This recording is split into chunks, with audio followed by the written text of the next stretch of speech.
Welcome to Catch Outdoors, presented by the Waypoint Podcast Network at waypointtv.com. I'm your host, Captain Rob Modes, reporting to listeners each and every week from the fabulous Florida Keys. You can order my books at catchoutdoors.com or on Amazon Kindle. Books from my website are signed while they last. Let's see, this week, episode number 70. Wow. The Blue Ridge. I'm going to seriously switch gears this week and take you to a place that's played a pretty big part in my life from the early days until adulthood, and the Blue Ridge Mountains. I just, let's travel. We're going to leave Florida and we're going to go up to the mountains of the Blue Ridge. But first, some recaps of the previous week and local Keys news and all that kind of fun stuff I usually throw at the beginning of these. So here we go. Last Saturday, the 14th, I was asked to sit in for Captain Debbie Hansen on my old radio show, Real Talk Radio. That's on Southwest Florida ESPN radio. It was fun. It was really fun. Special guest was Nick Davis. He's the owner of 239 Flies and now 828 Flies. 239 is the area code for Bonita Springs, Florida, and 828. Well, that's part of my upcoming story on this podcast, so we'll get to that in just a little bit. Anyhow, Nick owns one of the best fly fishing shops in all of Southwest Florida. If you're thinking about, giving the fly thing a try, as I call it, go to see him and his crew. Shop's located on Bonita Beach Road in Bonita. It's just a little bit west of US 41 on the north side of the road. So, and tell him I said hi. This past Saturday, I did my very first seminar in the Keys as a Keys resident. It kind of blew me away. I have not, in all the years that I fished and all the time I spent down here, I never did a seminar. I worked with the Mako tournament here, which was, you spoke to people in small lots and you did, took people fishing and introducing the Mako boats. But I've never done a seminar down here. Kind of weird. I also haven't done one in over a year, actually. But I found out it's like riding a bike or fishing. It's it's just built in. It just sticks with you. The event was at the Island Boat Show held in Islamorada. Really nice, much bigger layout than I pictured. Lots of very tempting boats of all sizes, along with shopping booths and exhibitors of marine gear, fishing, boating goodies, food trucks, all the stuff. It was really great. I don't know, in Islamorada, you think of limited space, but they had managed to really spread this thing out. So there was a lot of good shopping for boats and a lot of other stuff to do, as well as the seminar. So that was fun. Mine was about kayak fishing. I had a really good turnout and lots of good questions. So thanks to those folks that made it to the show. I also want to mention I finally got to meet Clay and Stephanie, the stars of Life by the Bow. If you folks aren't watching YouTube, you should. I watch a lot of different channels on YouTube, especially if it has anything to do with the Florida Keys or outdoor fishing or fishing in the shallow water or, just about anything that has to do with water. And Janelle and I turned them on, I don't know, probably not longer than right after we moved here. We moved here, I guess it was July, August was our move-in time. And we've watched YouTube channels quite often. And we flipped this one on. And man, it just struck me. These two characters are great. Clay and Stephanie, husband and wife. They do a great job. They've got, they do outdoor adventures of fishing, life around the Keys. It's really, really good. They're very engaging. A lot of fun to watch. If you haven't seen it, give it a try. Again, it's called Life by the Bow on YouTube. They also have their own line of outdoor wear called Avail, which is fishing gear. Really nice fishing attire. So, yes, I picked one up. Speaking of fishing, a fishing report from Southwest Florida. It's good here in the Keys, too, but I thought I'd throw this in. Let's see, it's everything I've heard and read has been extremely positive. Let's put it that way. Here's just one example. I got this, let's see. Yes, I believe this was a text. Yeah, it was text. Hi, Rob. Fabulous day yesterday kayak fishing in Marco Goodland area between Dave, Ken, and myself. This is an old friend of mine named Mike. Caught 11 reds, over 60 snook, and probably 40-plus trout, all on jigs, paddle tails. It was 42 degrees when they launched. Oh, geez. But it warmed up nicely. He passed along a really nice photo of Dave holding up a great big overslot red. Water temp was 59 at 7 a.m. and by 3 p.m. it was 66. Back in the shallow bays, they were surprised at how well they did. I'll bet you were, especially with the snook and the cold temps. Heavy cover and slow presentation was the key. Thanks for the text, Mike. This is going on everywhere. I mean, really and truly, all the people that I've talked to, Estero Bay, Pine Island Sound, and all are having really, really good fishing, especially in the Gulf. There have been some solid permit fishing in the Gulf. I've seen triple tail, snapper. I mean, it's great. My thoughts on this and on the other reports that I've heard are just this: nobody is fishing much. The area is still in need of repair. They're rebuilding. There aren't a lot of folks on the water. The waters have cleared a lot, I think, mostly because of the lack of boat traffic. There's just nobody cruising around on the thing. So things have really, really settled. And pictures I've seen from some of my friends, crystal clear. The water is beautiful in the backcountry. Kind of reminds me of the Keys in a way. Also, a lack of rain. You know, we're going into the dry season now, so there's no running. But I think it might be more of just the sheer traffic is gone. So it gives the system a chance to recover.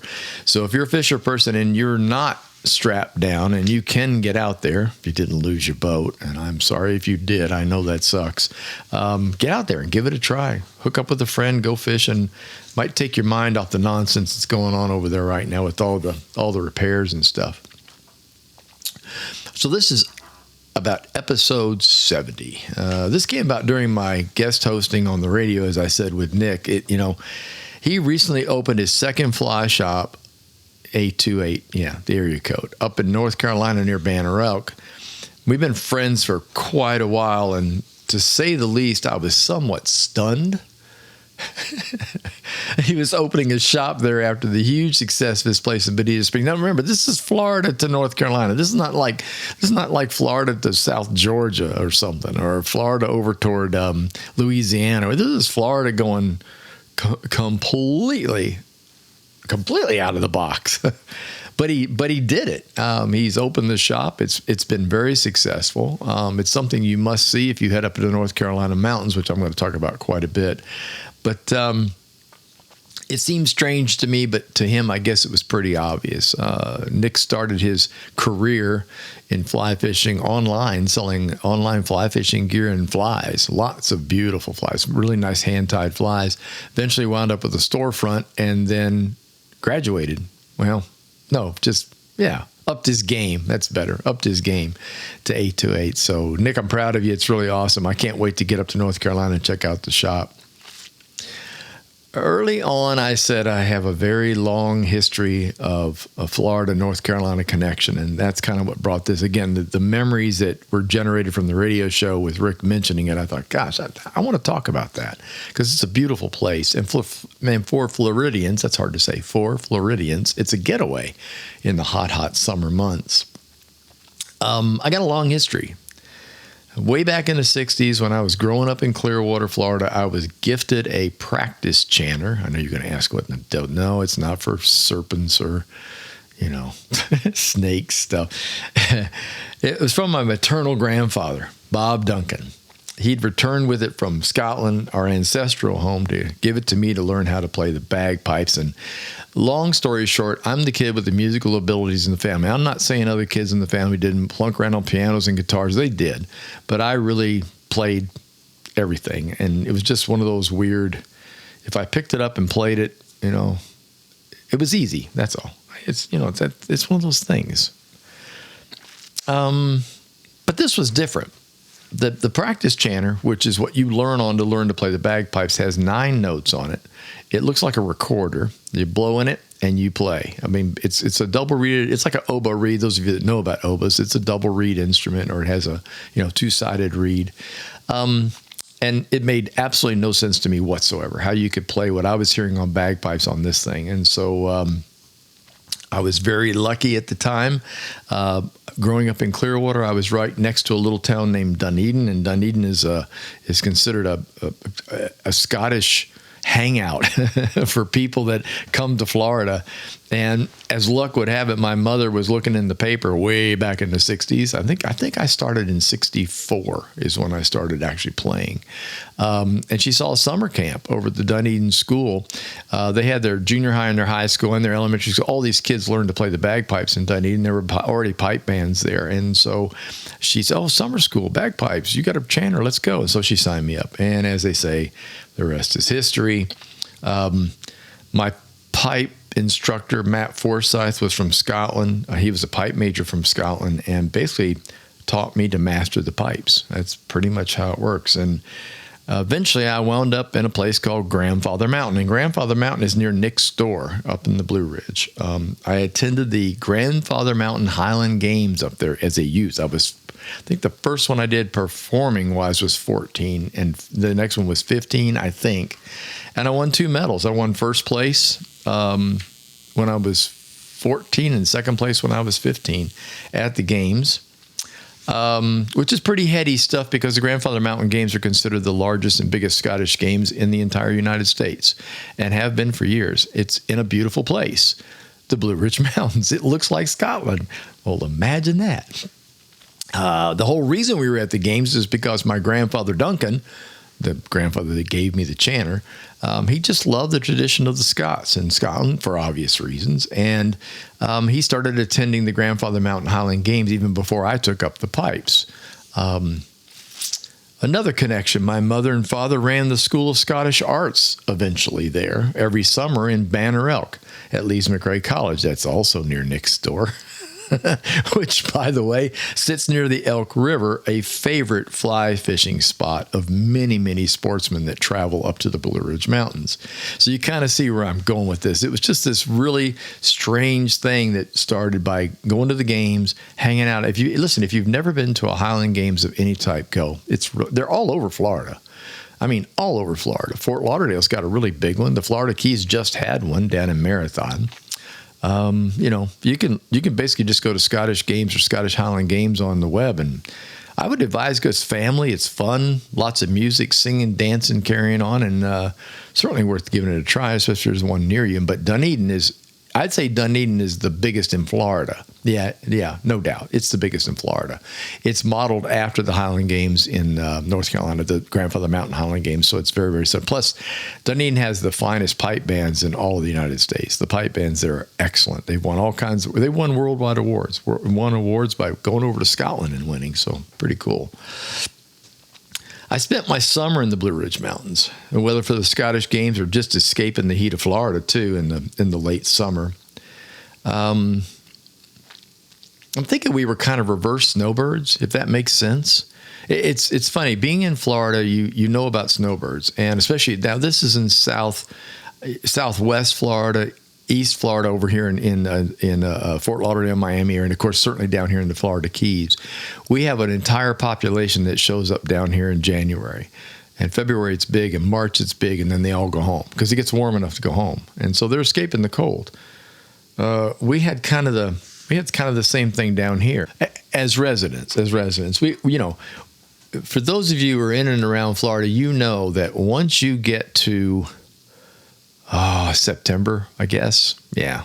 August is bad, but September is like, you just want it to end. And by now, your friends up north are showing you the beginning of color changes, way up in the northern reaches of the leaves, and fall's moving in, and they're starting to talk about evenings in the 60s. And you're like, my evenings are still 81 to 82 and a high of 92. Like the temperature hardly moves. It just stays hot. And all you want to do is just get the heck out of here. So it's this reverse thing. Somebody's got to come up with a name. If you do, send it to me. It's like, what's a reverse snowbird? What do you call somebody from Florida that goes north? I don't know. A fish? I'm not really sure. But maybe we need a name. So, yeah. But we travel to cool weather. That's pretty much what happens. So people in Florida, a lot of my guide friends, when we were guiding, September is notoriously slow in Florida for fishing guides. And that's because it's just the dead of summer, and you cannot talk. Most people don't even bother to go out in a boat in September. It's just hot. It doesn't affect us. It just affects anybody else that wants to go out. And so in September, when it calmed down, I had a lot of folks, including me, it would disappear. You go up north. You go to Georgia mountains up near Blue Ridge. You go all the way up into the Blue Ridge Mountains themselves up around North Carolina. All you want to do is escape the heat.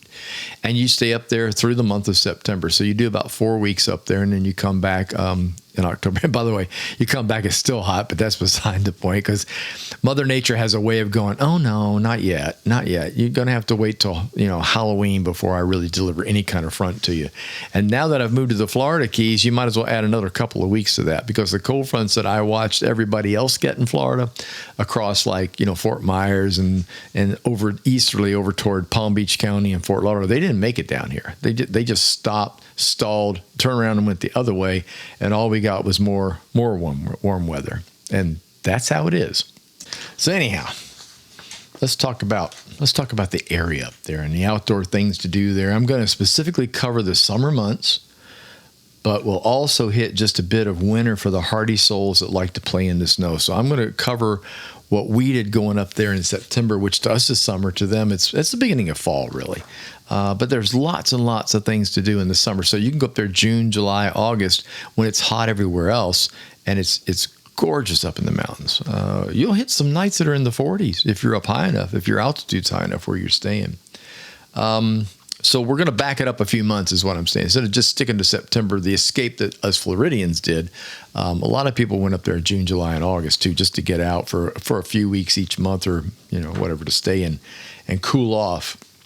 And also, like I said, if you are a winter person, that's okay. There's stuff to do up there too. We're going to start with Boone, North Carolina. Daniel Boone, spelled the same way.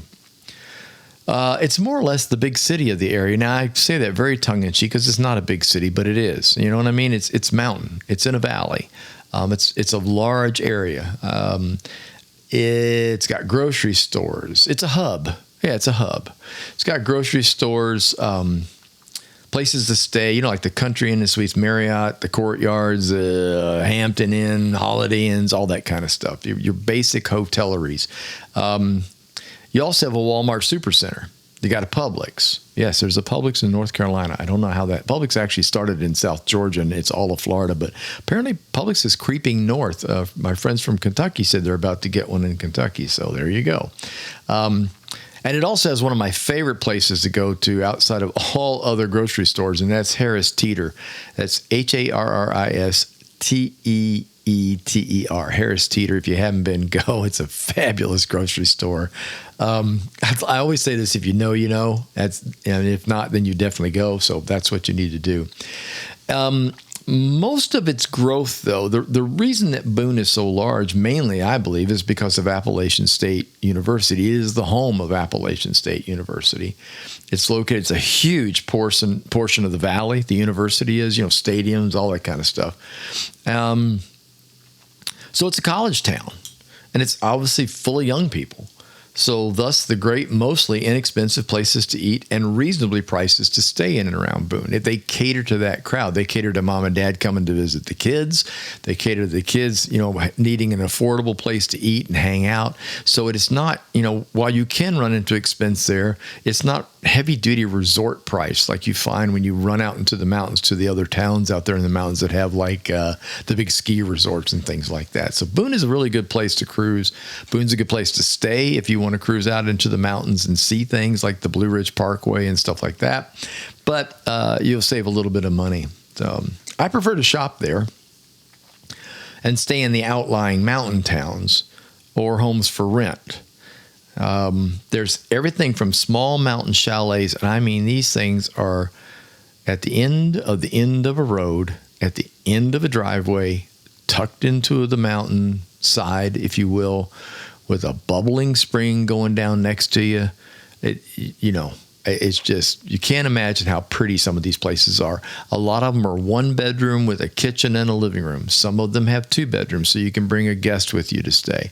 Very, very small, but that's one of my favorite things. And there are lots of those to pick from up there, all the way up to gigantic houses built on the side of the mountain with multiple decks, and you'd have to see it to believe it.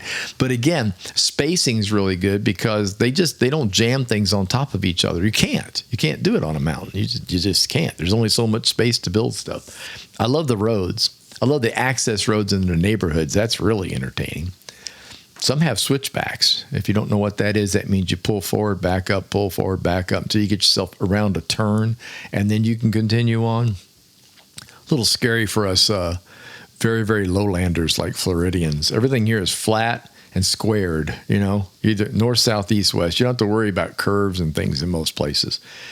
In the Carolinas, you do. Every trip you take in the Blue Ridge area or the North Carolina area up in the mountains of the Blue Ridge is, as the bird flies, that's about 6 miles. It's about 7 miles. Reality is it's 14 by the time you go around all the mountain peaks and stuff to get to it. So as the bird flies, be careful. When they give you directions for it's only about 5 miles from here.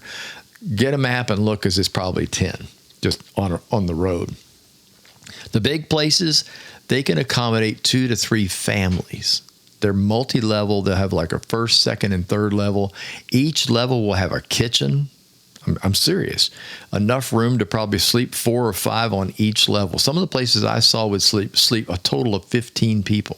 So, if you're splitting costs, that's really the best way to go. And it puts you right smack in the middle of the most beautiful area of the Blue Ridge Mountains. You get up in the morning, you go out on your deck, and you look out, and you will not believe how pretty it is out there, and how that's just beautiful scenery. It's the opposite of Florida. It's massive mountains instead of looking out flat over the Everglades, but it's got its own beauty. Both do. And speaking of scenery, the Blue Ridge Mountains are they're incredible. Why are they called that? I think I missed that earlier on. They have a bluish hue to them most of the time of the year. I think it occurs more with a little bit of a rise in humidity. So in the late winter, as you roll into summertime, it does get humid up there, but nothing like Florida does. But I want to call it a mist. It's like a mist in the air. And that mist causes, when the sunlight breaks through, to give it a bluish hue over all those trees. It's thick forest up there.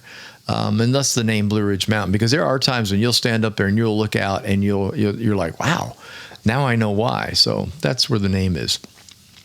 Highest point in the Blue Ridge Mountains, in the Blue Ridge chain, I should say, is Mount Mitchell, located in Yancey County. It's about 30 miles northeast of Asheville, North Carolina.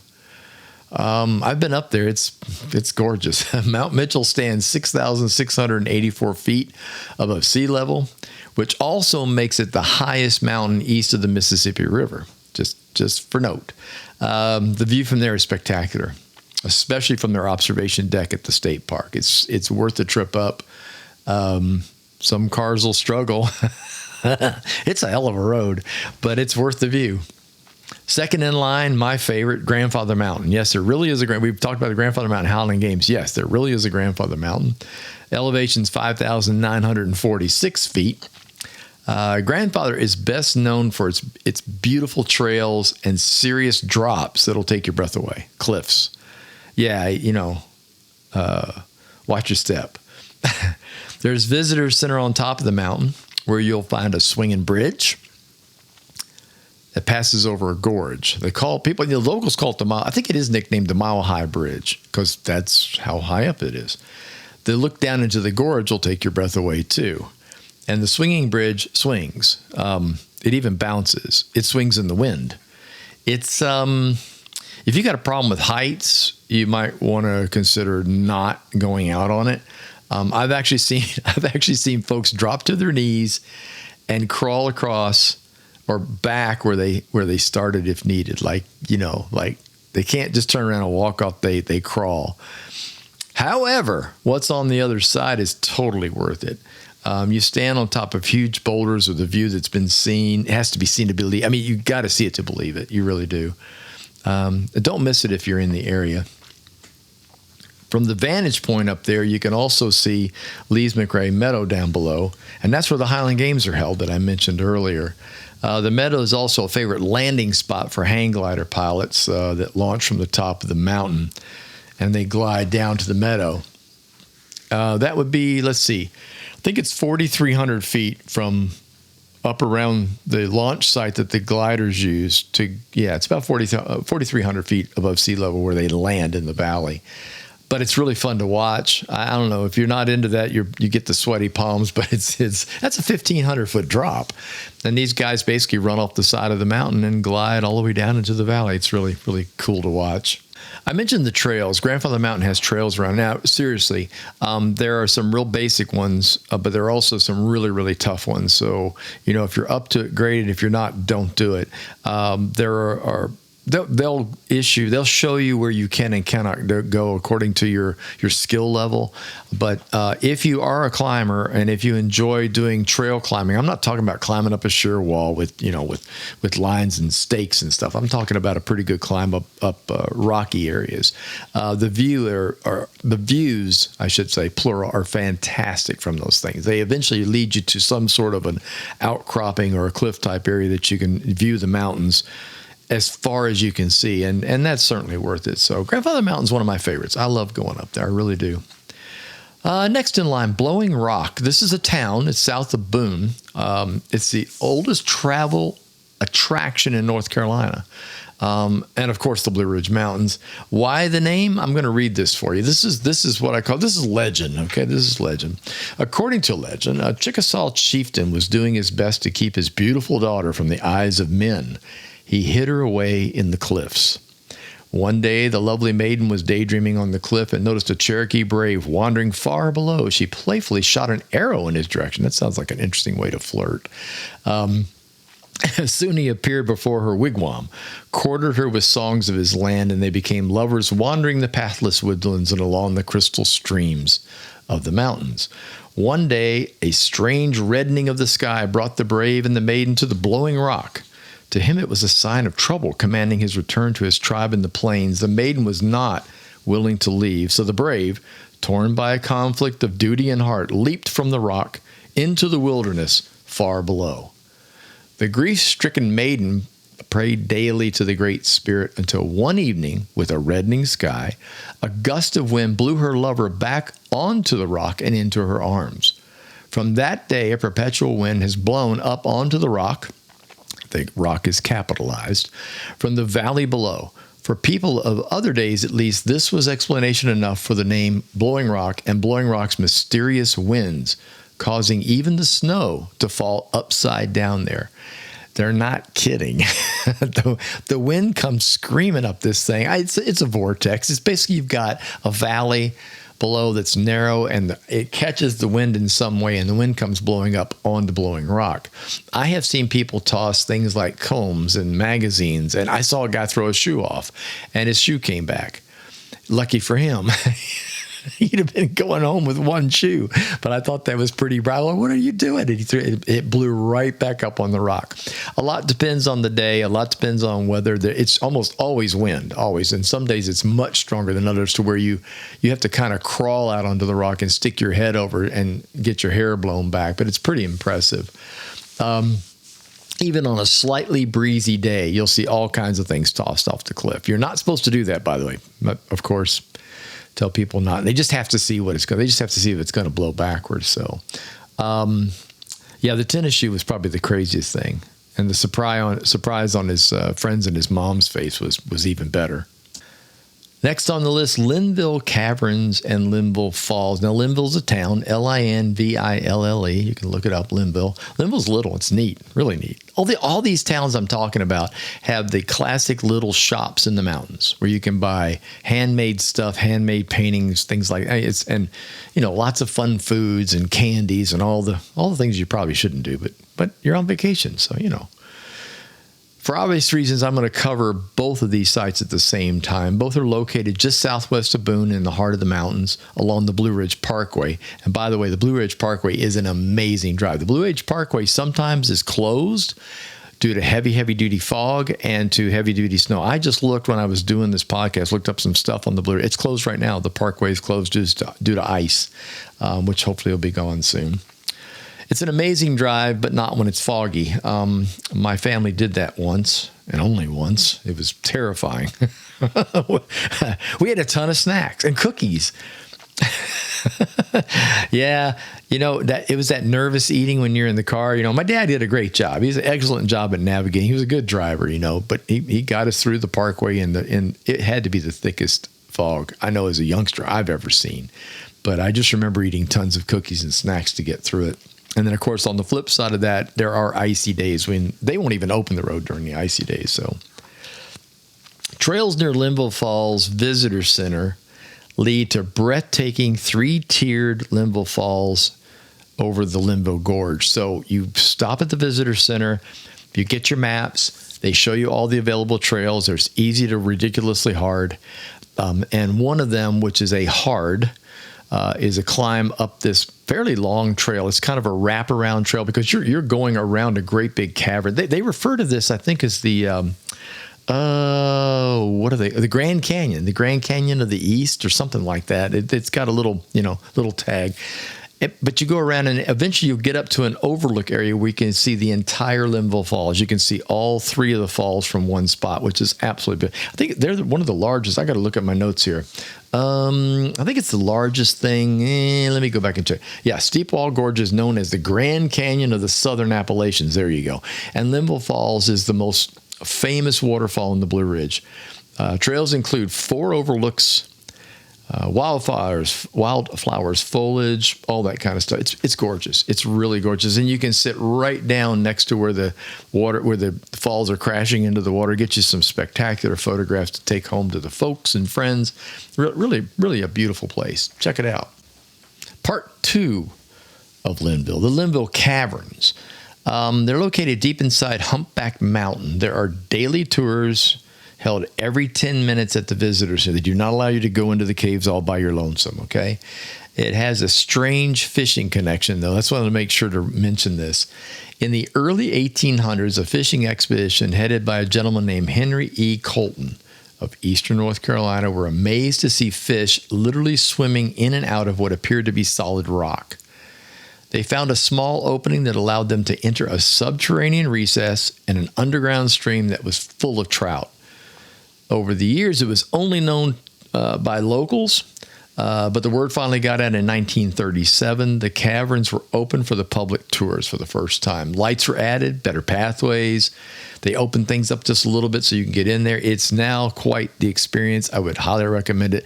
And this kind of gets back to my earlier thing about me going up there in the summertime. Obviously, that's what I'm talking about. When it's hot everywhere else, it is cool inside that cavern. It's really, really nice. However, I would highly recommend a light rain jacket. Doesn't have to be heavy, just a little jacket that you can throw a hood up or wear a wide-brimmed hat. The ceilings drip. You're in a cavern. Water seeps into the cavern from above, so there's always this kind of dampness to it. And also solid shoes, something on your feet that are, they don't have to be waterproof, but you know what I mean, something that you're not worried about getting wet. Let's put it that way. And yes, there are still fish there. I saw it, and it's really great. Okay, changing gears. Hiking, snow skiing. How's that? To me, these are somewhat similar. When you're visiting Beech Mountain or Sugar Mountain, that's what I'm going to talk about, these 2 areas, 2 of the most popular skiing resorts. In the summer season, you are basically hiking and biking on what will be ski runs, which is very exciting. You can ride a bike downhill. Just, carefully. And the area around them in the wintertime, all that area is actually great big huge ski resorts, ski runs. So it's like these massive open valleys, which are really fun just to hike through and walk through. It's beautiful. In the summer, you pretty much have the areas all to yourself as a getaway from the hustle bustle of all the tourist areas that I've told you about, or even from the towns. You're kind of out there by yourself. Another good reason is to try to find a chalet or a home in Beech or Sugar Mountain. On those mountains. Those to me are the best. Those are the ones that really have the great access to like nowhere. I guess is the best way. They're the ones you have to drive up the mountain and back up to get to, and they go down a tiny little lane to finally get to the driveway. The unusual thing to me about the area, I should talk about this while I'm thinking about it, is that there are really 2 tourist seasons in the Carolina Mountains and in the Blue Ridge Mountains, which also runs up to Virginia, by the way. It's very strange. Florida, we have a season. And everyone in Florida seems to have a season. Like if you go to Orlando, their season is when the kids are out of school because it's Disney, right? So it's kind of locked around summertime when the kids can be there and the kids can attend. The same thing's true for a lot of places in Florida, and especially Southwest Florida, where I spend a lot of time fishing, and then down here in the Florida Keys. Our season is obviously wintertime. the mountains of North Carolina have both. They have double seasons. So the reason I'm telling you this, you have to watch closely for pricing, deals, and things like that. There are a lot of Southerners who are going to be up there in the summertime because they're escaping the hot. And then there are a lot of people from everywhere who like to snow ski. And the snow skiing there is excellent. Both Beech Mountain and Sugar Mountain make snow. So they have natural snowfall, of course. They're in high elevation with snowfall. But when they don't, they can make snow. And as a matter of fact, I believe it's Sugar Mountain that brags about the quality of their man-made snow. It's supposed to be really good. So anyway, you've got these two things going on. So remember that when you're booking or you're looking for the best prices, because if you can get yourself squeezed in between those times, so it's not winter, not summer, so in other words, fall or spring, you may find a lot better savings for you. Except, I might want to mention this, except you may wind up with fall colors mixed in with that. Now, honestly, I much prefer summer for obvious reasons. I'm a Floridian, so I'm going up there to the cool weather. But I also prefer if it's vacant of people. The summer months the people are in town, they're cruising the town, and they're doing all the things I just told you about. They're going and visiting different stuff. They're going to, so you have the mountain trails and stuff kind of to yourself, and you definitely have fishing areas to yourself. It's just a little quieter. It's a funny crowd. It's like the summer crowd is there again to escape cold, but they want to be outside. Escape summer. They want to be cool and they want to be outside. So, heck, you might find yourself needing a blanket on the bed at night. To give you an idea how cool it gets up there. But I really, really, really like being up there when the mountain trails are a little bit more free of people, and especially when the streams are more open for the fishing side of it. And just to give you an idea, the summer weather there is very similar to Florida in the winter. Just so you know, temperatures can drop to as low as 49, 50 degrees at night, depending on fronts, winds, things like that. But generally, it'll warm up to the 70s or the 80s during the day, and it's quite dry in most cases. It's you get humidity sometimes with fogs and things, but most of the time it's pretty dry. Fishing. Spin or fly, both are popular along the Blue Ridge Parkway. And nearby locations that I've already mentioned, it's possible to catch several types of game fish in the creeks. Of course, I've got to put fishing in here, right? It's what I do. I love fishing. There are 3 species of trout. The southern Appalachian brook trout, those are native and highly sought after. And then there's rainbow and brown trout that have been introduced, and they've grown pretty daggone big, to tell you the truth. There's also smallmouth and largemouth bass, sunfish, bluegill, and crappie. Yeah, crappies are found in some of the parkway's man-made lakes and ponds. To fish the lands of the Blue Ridge Parkway, adults need a fishing license, from either North Carolina or Virginia. I think it's pretty cool because of the stretch of the parkway. It's dual through 2 states. No trout stamps are required. Kids under the age of 16 can fish without a license as long as a parent is present. That's a little different than Florida. So if you're 15 on down, you can fish, but you got to have an adult with you. Might be a good idea because of the stream's locations, fall in the stream and get swept away, and bears. Fishing is permitted 30 minutes before sunrise. This is kind of interesting. 30 minutes before sunrise and 30 minutes after sunset. So there is a no after dark fishing in the Blue Ridge Parkway area. You can't fish from footbridges, you cannot fish from dams, and you can't fish from, they call them sidewalls. They're the walls that are kind of holding the edge of a mountain up like along a stream. You can't get up on those and fish from those. The use of live bait is not permitted, nor is digging worms. Artificial all the way, folks. Yeah, you'll need to find out more if you plan to fish. And that leads me to, spin is good, fly fishing is best, especially because the flies attract more fish in this particular sense than the artificials do. When you cast an artificial, it plops in the water and it typically scares a fish. Trout do not like to be scared. Trout are extremely aware of their surroundings, so dropping a lightweight fly in that almost makes no splash whatsoever will simply catch you more fish. So I feel you will get more if you fly fish. Now, if you don't know how to fly fishing, you can learn, don't know how to fly, do it. No matter where you stay, find an outfitter, Yep, I already mentioned one early in this podcast. 828 Flies, located in Banner Elk, is my buddy's shop. That's Nick's shop in the Blue Ridge area. But there are many, many other fly fishing shops in the area with high reputation and really good guides. It's not, it's not just Nick. There's a lot of other ones, and I want to make sure you know that. They all have gear and supplies that you'll need. A lot of them will take the time to help you with your casting, to figure out what kind of casting you're going to be doing. And they also have access. Remember, a lot of these places you can't get into as an individual, but the guides have a special access permit to take you to certain areas of the streams where you're more likely to catch a lot more fish than you would on your own. So I would highly recommend it. And if you're new to the area, by all means, now if you've gone to the Blue Ridge several times and you get used to it, you've done a guide a couple times and you're starting to get a little bit of knowledge, then obviously you can go do it yourself. But I would highly recommend. I think you'd have more fun. You really would. The guides are a blast up there. You'll have a lot more fun if you just pick a guide. So, all right, it's time to wrap this up. Let's see. By request in a future podcast, I'll cover all things fly fishing coming soon. Might be next week. I haven't decided yet. There's a couple other things going on I might want to talk about first. And then also on the list is part 2 of my tackle shop search. This one will be from the Middle Keys down to Key West. Thank you so much for taking the time to tune in. My podcasts are scheduled for each and every Tuesday. If you enjoyed listening, please tell a friend, leave a review. Please subscribe to the channel. Catch You Outdoors is presented by the Waypoint Podcast Network and is available on Waypoint and many of your favorite podcast providers. The Facebook page is Catch You Outdoors, the website, waypointtv.com, and catchyoutdoors.com. Until next time, get outdoors and enjoy.